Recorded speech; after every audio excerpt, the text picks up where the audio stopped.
Writing a two-column proof, example 2.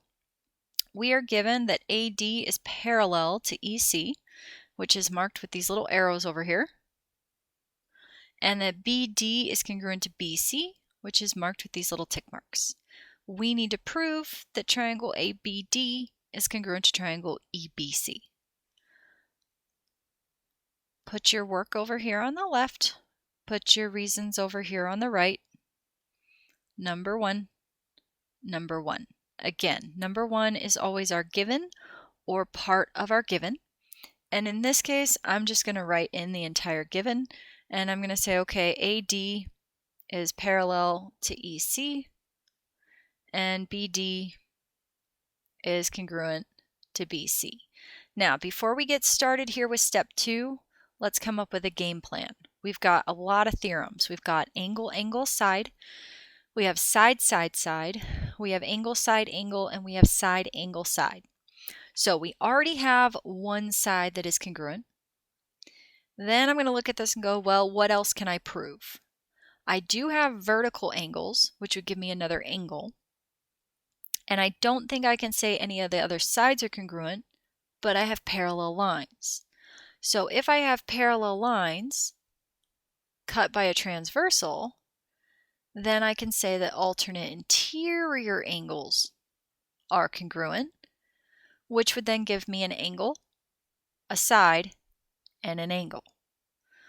So what I'd really like to do here is post this in the order of angle, side, angle.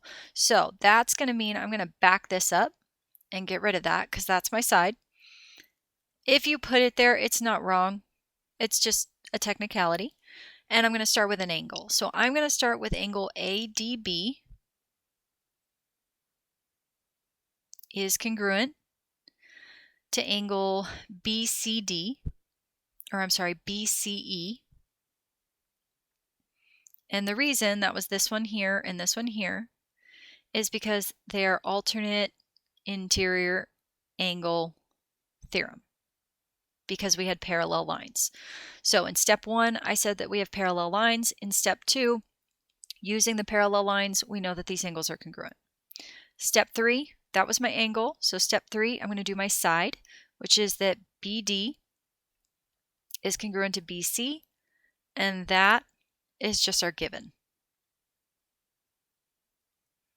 Then I'm going to go back and name my other angle. So step 4, I know that angle ABD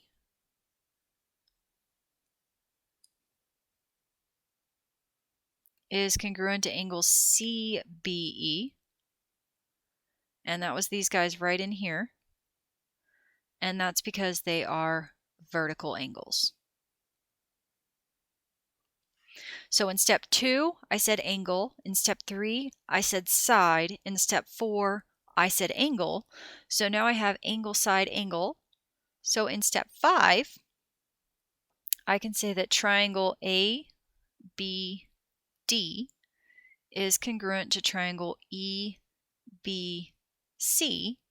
and my reason is because of angle, side, angle.